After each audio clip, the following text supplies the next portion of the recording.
Welcome to TRTV Telangana. నేను మీ అనిల్. మనమైతే అసెంబ్లీలో అయితే ఉన్నాము. ఈరోజు బీజేపీ ఎల్పీ మీటింగ్ అయితే జరుగుతూ ఉంది. అదేవిధంగా ముఖ్య గెస్టులుగా అయితే మరి ఎంపీలు కూడా రావడం అయితే జరిగింది.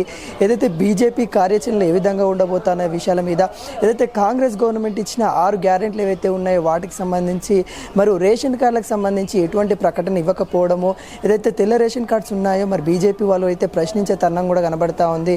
నిరుపేదలకి రేషన్ కార్డు ఇస్తామని చెప్పి ఇప్పటికీ గత గవర్నమెంట్ మోసం చేసింది, ఇప్పుడున్న గవర్నమెంట్ కూడా మోసం చేస్తూ ఉంది. ఆ నేపథ్యంలో ప్రశ్నించే విధంగా ఒక కార్యాచరణ అయితే ముందుకు తీసుకువెళ్ళే విధంగా బీజేపీ ప్లాన్ చేస్తున్నట్టు కూడా తెలుస్తూ ఉంది. అదేవిధంగా ఈరోజు మంత్రులు, అదేవిధంగా బీజేపీకి సంబంధించిన ఎవరైతే ఎంపీలు ఉన్నారో మరి ఇటు ఎమ్మెల్యేలు ఉన్నారో వాళ్ళైతే అసెంబ్లీలో అయితే సమావేశమయ్యారు. దీని గురించి కార్యాచరణ ముందుకు ఏ విధంగా తీసుకెళ్తాము, అదేవిధంగా రైతుల యొక్క ఆత్మహత్య కావచ్చు, రైతులకు సంబంధించి రుణమాఫీ ఏదైతే ఉందో అది కాంగ్రెస్ గవర్నమెంట్ చేస్తుంది, 15 ఆగస్టు వరకే చేస్తా అని చెప్పేసి 15 ఆగస్టు అయిపోయిన తర్వాత కూడా ఇప్పటికి కూడా పూర్తి స్థాయిలో రుణమాఫీ చేయకపోవడం సిగ్గుచేటు అన్నట్టు కూడా ఇక్కడ బీజేపీ నాయకులు చెప్తా ఉన్నారు. అదేవిధంగా రైతు బంధు, రైతు భరోసా ఏదైతే ఉందో ఇప్పటికీ జూలైలో వేయాల్సిన రైతు భరోసా ఇప్పటి వరకు కూడా కాంగ్రెస్ గవర్నమెంట్ వేయట్లేదు. దీనిపైన ఏ విధంగా ముందుకెళ్దాం అనే విధంగా బీజేపీ నాయకులు అయితే ఇక్కడ అసెంబ్లీలో అయితే సమావేశం ఏర్పాటు చేశారు. ఇప్పటికే ఈటెల రాజేందర్, ఎంపీగా ఉన్న ఈటెల రాజేందర్ మరియు అక్కడ ఉన్న డికే అరుణ గారు కూడా రావడం అయితే జరిగింది.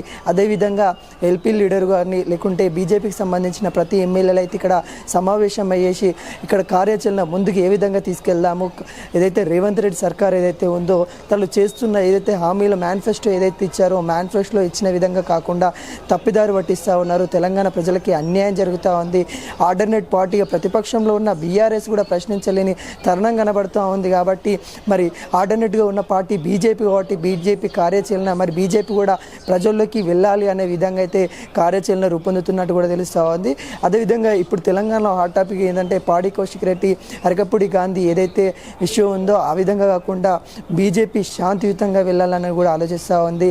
మరి ప్రతిపక్ష నేతగా ఉన్న ఇప్పటికే ప్రతిపక్ష నేత కేసీఆర్ ఫామ్ హౌస్కి పరిమితం అయిపోయిన నేపథ్యంలో మరి ప్రతిపక్ష హోదా కూడా మరి ఇక్కడ బీజేపీ తీసుకునే ఛాన్స్ అయితే కనబడతా ఉంది. ప్రశ్నించి ప్రజల పక్షాన ఉండడానికి బీజేపీ మరి ముందైతే వెళ్ళడానికి అయితే ఛాన్సెస్ అయితే కనబడతా ఉన్నాయి. అదేవిధంగా ఈరోజు వాళ్ళ యొక్క మీటింగ్ కూడా అదే నిదర్శనానికి అయితే కనిపిస్తూ ఉన్నట్టు కూడా తెలుస్తూ ఉంది. ఈరోజు అయితే అసెంబ్లీలో అయితే పూర్తి సమావేశం అయితే క్లియర్ అయినట్టు కూడా తెలుస్తూ ఉంది. మరి వాళ్ళు బయటకు వచ్చినాక ఏ విధంగా మాట్లాడితే అనేది అయితే పూర్తి సమాచారం అయితే మనం తెలుసుకునే ప్రయత్నం చేద్దాము. కెమెరామ్యాన్ సతీష్, మీ అనిల్, అసెంబ్లీ.